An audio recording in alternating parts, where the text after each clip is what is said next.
भूकंप एक वार्निंग या सिर्फ एक नॉर्मल सा झटका। कल रात लगभग 10:05 पर हिमाचल प्रदेश के कांगड़ा डिस्ट्रिक्ट समेत कई इलाकों में अर्थक्वेक के झटके महसूस किए गए। रिक्टर स्केल पर इसकी मैग्नीट्यूड 4.3 रिकॉर्ड की गई, जो मॉडरेट कैटेगरी में आती है।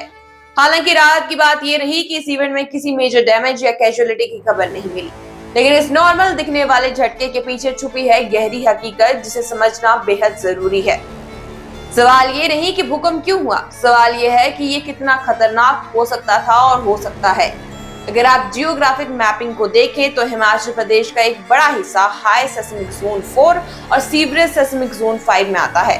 कांगड़ा, चंबा, मंडी और कुल्लू जैसे डिस्ट्रिक्ट जोन 5 में है, जहां सबसे तबाहकुन अर्थक्वेक आने के खतरे हमेशा बने रहते हैं।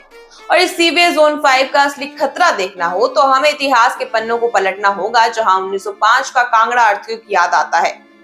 वो 7.8 मैग्नीट्यूड का भूकंप इसी सेस्मिक जोन की हलचल का नतीजा था, जिसमें पूरे इलाके में ऐसी तबाही मचाई कि सब कुछ मिट्टी में मिल गया था। हिमालय के अंदर चल रही वही सदियों पुरानी टेक्टोनिक हलचल आज भी जमीन के हजारों फीट नीचे इंडियन और यूरेशियन प्लेट्स के टकराने से नेचुरल स्ट्रेस बिल्ड कर रही है। लेकिन इस फ्रेजाइल माउंटेनियस टेरेन में अब खतरा सिर्फ एक बड़ा भूकंप तक लिमिटेड नहीं रहा। आज के समय में चल रही टनलिंग और कंट्रोल ब्लास्टिंग जैसे डेवलपमेंट एक्टिविटीज डायरेक्ट अर्थक्वेक को तो पैदा नहीं करते, लेकिन ये सेंसिटिव जियोग्राफिकल जोन के लिए लोकल वाइब्रेशन को इन्फ्लुएंस जरूर करती हैं।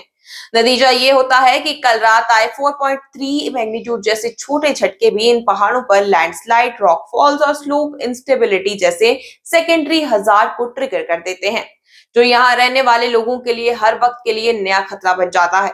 यानी कंक्लूजन बिल्कुल साफ है, कल रात का झटका डर पैदा करने के लिए नहीं, बल्कि हमारी आंखें खोलने के लिए आया था।